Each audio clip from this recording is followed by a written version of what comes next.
And radio chemistry unit 4 हम पढ़ रहे थे। आज का हमारा लेक्चर का टॉपिक है आइसोटोप, आइसोबार एंड आइसोटोप। समस्थानिक, संभारिक और सम न्यूट्रॉनिक में क्या डिफरेंस होता है वो हम इस लेक्चर में discuss. Let us start with the isobar. They are nucleus of different element, they have different set but they have the same value of A. ठीक है, तो हम आइसोबार, संभारिक नाभिक किसको बोलते हैं? जिसका Z डिफरेंट होता है लेकिन जिसका A यानी sum of number of proton and neutron same होते हैं। यहाँ हम एग्जाम्पल लेकर के देखेंगे। हमने एग्जाम्पल लिया है आर्गन, पोटेशियम और कैल्शियम का। आर्गन का Z है 18, पोटेशियम का 19 और कैल्शियम का 20। तीनों के Z अलग है, यानी नंबर ऑफ प्रोटॉन 18, 19 एंड 20 है रेस्पेक्टिवली। और जितना number of proton in the nucleus होता है, सेम नंबर ऑफ इलेक्ट्रॉन्स पाए जाते हैं आउटर न्यूक्लियर पार्ट में।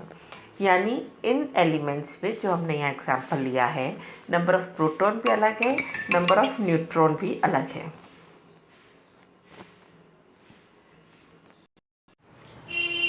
हमारे 3 एग्जाम्पल आर्गन, पोटेशियम और कैल्शियम, जिनका Z डिफरेंट है, जिसमें डिफरेंट नंबर ऑफ प्रोटॉन है, डिफरेंट नंबर ऑफ इलेक्ट्रॉन है।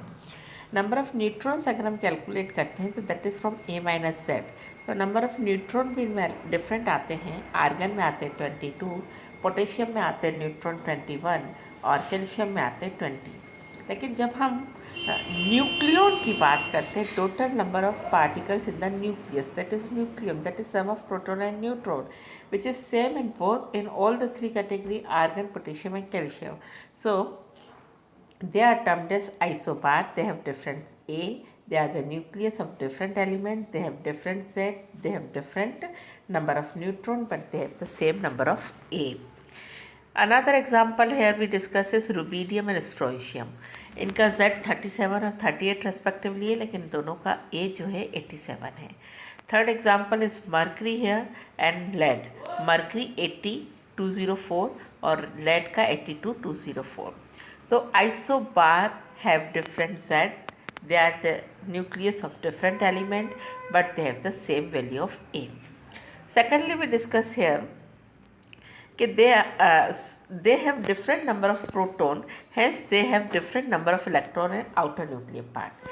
Chemical property depends upon the number of electrons present and the number and how the electronic configuration is there, on this basis chemical property depends. तो इनकी chemical property सबके अलग अलग है. देखो argon जो है हमारा जीरो ग्रुप एलिमेंट है, तो नोबल गैस वाली प्रॉपर्टी शो करता है. के हमारा फर्स्ट ग्रुप का एलिमेंट है, तो +1 वाली सारी प्रॉपर्टी शो करता है, सोडियम पोटेशियम वाली. और कैल्शियम जो है वो हमारा सेकंड ग्रुप का एलिमेंट है, इसकी वैलेंसी +2 होती है. इसमें आउटर मोस्ट कम्प्लीटली फिल्ड होता है. पोटेशियम में आउटर मोस्ट में 1 इलेक्ट्रॉन होता है और कैल्शियम में आउटर मोस्ट में 2 इलेक्ट्रॉन होता है. तो इसकी प्रॉपर्टी अलग अलग होती है. तो हम कहना क्या चाह रहे हैं? हम कहना ये चाह रहे हैं कि आइसोबार में जिसमें नंबर ऑफ प्रोटॉन डिफरेंट है, इसलिए नंबर ऑफ इलेक्ट्रॉन डिफरेंट है, इसलिए उसका इलेक्ट्रॉनिक कन्फिग्रेशन डिफरेंट है, इसलिए इसकी केमिकल प्रॉपर्टीज़ भी अलग अलग होती है. तो isobar have different chemical property. Why? तो हम क्या बोलेंगे? They have different number of proton in the nucleus, hence they have different number of electron in extra nuclear part, and different number of electrons means different electronic configuration, and hence their chemical properties different. हम ये कहते हैं कि isobars are generated in beta disintegration process and radio activity. हम radio activity में पढ़ते हैं जो न्यूक्लियस अनस्टेबल होते हैं वो अपने में से अपने आप न्यूक्लियर रिएक्शन करते हैं, नेचुरल रेडियो एक्टिविटी के थ्रू अपने आप को रेडिएशन बाहर निकालते हैं और स्टेबल न्यूक्लियस में बदलते हैं. इस प्रोसेस में, इस रेडियो एक्टिविटी के प्रोसेस में अलग अलग तरीके के प्रोसेस होते हैं. अल्फ़ा, बीटा, गामा अलग अलग रेज आती है. जिसमें से बीटा रेज आती है, हम उसे बोलते हैं बीटा डिसइंटीग्रेशन. तो बीटा डिसइंटीग्रेशन जो होता है वो वास्तव में क्या चेंज होता है? न्यूक्लियस के अंदर का एक न्यूट्रॉन एक प्रोटॉन में बदल जाता है.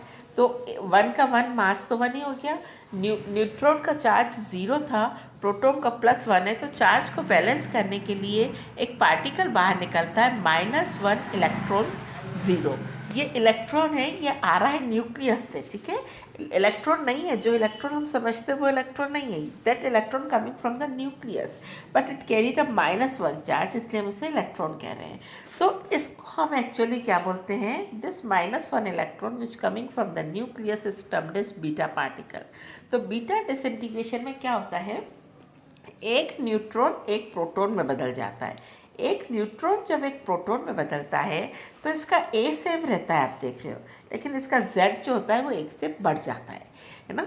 तो जब भी बीटा डिसइंटीग्रेशन होता है तो एक न्यूक्लियस दूसरे न्यूक्लियस में बदलता है जिसका ए सेम रहता है, जिसका जेड डिफरेंट हो जाता है।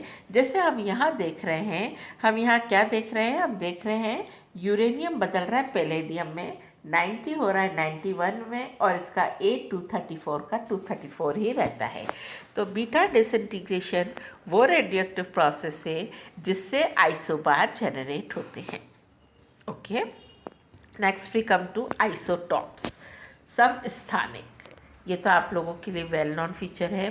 हम एग्जाम्पल लेकर के देखेंगे। हाइड्रोजन, हाइड्रोजन में हम कहते हैं 3 समस्थानिक होते हैं, hydrogen, deuterium and tritium. 1H1, 1H2, 1H3। 1H1 में केवल एक प्रोटॉन होता है, 1H2 में एक प्रोटॉन एक न्यूट्रॉन होता है, और 1H3 में एक प्रोटॉन और 2 न्यूट्रॉन होता है। They are the nucleus of same element. सभी को हमने क्या लिखा, hydrogen. They have the same Z, ठीक है। इसमें नंबर ऑफ प्रोटॉन सेम है, नंबर ऑफ प्रोटॉन सेम है तो नंबर ऑफ न्यूट्रॉन उसमें अलग अलग है, लेकिन नंबर ऑफ इलेक्ट्रॉन उसमें सेम है। नंबर ऑफ इलेक्ट्रॉन सेम है तो इसकी केमिकल प्रॉपर्टी सेम है, लेकिन नंबर ऑफ न्यूट्रॉन चेंज हो जाने के कारण इसकी रिएक्टिविटी चेंज हो जाती है। हाइड्रोजन, ड्यूटेरियम और ट्रिटियम की रिएक्टिविटी रेट जो होती है वो डिफरेंट हो सकती है, लेकिन प्रॉपर्टीज़ उसकी सेम होती है। नेक्स्ट बात हम ये कह रहे थे कि पीरियोडिक टेबल जो है they are arrange on the basis of atomic number, they are arrange on the basis of Z, यानी they are all hydrogen, so they are placed in one group only. Hydrogen, deuterium और tritium को अलग अलग group में नहीं रखा जाता है। Periodic table are based on the Z, तो इनका जेड सेम है, इसलिए हाइड्रोजन, ड्यूटेरियम, ट्रिटियम एक ही एलिमेंट माना जाता है, हाइड्रोजन उसी के समस्थानिक माने जाते हैं। तो हम पीरियोडिक टेबल में खाली हाइड्रोजन को रखते हैं और ड्यूटेरियम और ट्रिटियम उसके समस्थानिक माने जाते हैं। तो isotope have same chemical property, they have same Z, they have same electronic configuration, they have different rate of reactivity and they have different number of neutron and they are placed in the same group in the periodic table. Third हमारा आता है isotone. इसे हम हिंदी में बोलते हैं सब neutronic. नाम से ही पता लग रहा है इसमें न्यूट्रॉन का संख्या जो होगी वो सेम होगी। सब न्यूट्रॉनिक यानी ना तो इसमें प्रोटॉन सेम है, ना इसमें ए सेम है, ना जेड सेम है, ना ए सेम है। तो they are the nucleus of different element but they have same number of neutrons. इनका Z डिफरेंट है, A डिफरेंट है, लेकिन इसका नंबर ऑफ न्यूट्रॉन जो है वो सेम है। सो इनकी केमिकल प्रॉपर्टीज़ भी अलग अलग होती है। एग्जाम्पल के तौर पर हम एग्जाम्पल लेते हैं सोडियम एंड मैग्नीशियम। सोडियम लिखा जाता है 11, सोडियम 23, मैग्नीशियम को हम लिखते हैं 12, मैग्नीशियम 24। तो इसमें Z कितना है, सोडियम में 11 है और मैग्नीशियम में Z कितना है, 12 है। जब हम A की बात करते हैं तो इसका मास नंबर 23 है और इसका मास नंबर 24 है, वो भी डिफरेंट है। लेकिन नंबर ऑफ न्यूट्रॉन 23 - 11 कितना आया, 12, 24 - 12 अगेन क्या आया, 12। तो दोनों में न्यूट्रॉनों की संख्या समान है, इसलिए हम इसे सब न्यूट्रॉनिक कहते हैं। इनमें कोई भी चीज़ समान नहीं होती सब न्यूट्रॉनिक में, तो ठीक है, किसी प्रॉपर्टी में सेम नहीं है, दोनों अलग अलग एलिमेंट है, दोनों अलग अलग ग्रुप के हैं, दोनों की केमिकल प्रॉपर्टी अलग अलग होती है, दोनों में नंबर ऑफ प्रोटॉन अलग है, दोनों में नंबर ऑफ इलेक्ट्रॉन्स अलग है, लेकिन केवल इसमें नंबर ऑफ न्यूट्रॉन सेम है, इसलिए हम इसे सब न्यूट्रॉनिक कहते हैं। हम यहाँ देखेंगे कि जब हम किसी एलिमेंट का रिप्रेजेंटेशन करते हैं तो हम पिछले टर्म पे भी हम डिस्कस कर चुके हैं, तो हम न्यूक्लियस को इस तरीके से लिखते हैं XZA। Z सबस्क्रिप्ट क्या बताता है, उसका एटॉमिक नंबर बताता है। एटॉमिक नंबर जो है इसका Z सबस्क्रिप्ट जो है वो एटॉमिक नंबर बताता है, that is the number of proton present in the nucleus and A is the number of nucleon present in the nucleus। यहाँ हम एक बात डिस्कस करना चाहते हैं कि ये ए जो है वो मास नंबर है। What is mass number?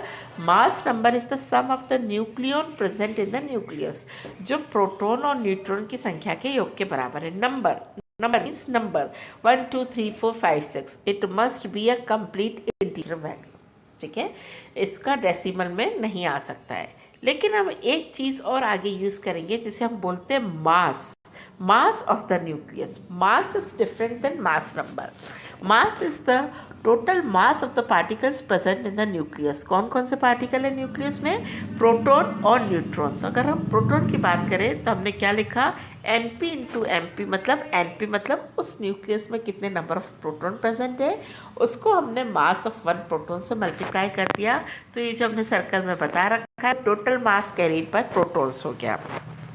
और ये जो हमारा टर्मिनोलॉजी है, ये हमारी टर्मिनोलॉजी क्या बताएगी? Total mass carried by the neutron present in the nucleus, and n is the actually number of neutron present in the nucleus, and mn is the mass of one neutron। जब हम इसे multiply कर देते हैं तो हमारे पास ये आ जाता है। तो ये पूरी टर्मिनोलॉजी जो है, ये मास जो है टोटल नंबर ऑफ न्यूक्लियन का मास है। मास डेसिमल में होता है। प्रोटॉन और न्यूट्रॉन का मास 1.00 कुछ होता है। इसका मतलब क्या हुआ कि इसकी वैल्यू डेसिमल में आती है। तो m में भी points, but a is a complete integer. और हम सिंपल वर्ड में क्या कहते हैं? Nearest complete integer value of m is a। ठीक है, अगर मेरा वैल्यू आता है 12.0062, m का वैल्यू मेरे पास आता है 12.0062, तो मेरा a क्या कहलाएगा? 12, क्योंकि उसका नियरेस्ट नेबर क्या है? 12। तो what is mass? Mass is the actual mass carried by the nucleons in the nucleus, and what is mass number? It is the number of nucleon present in the nucleus. Thank you.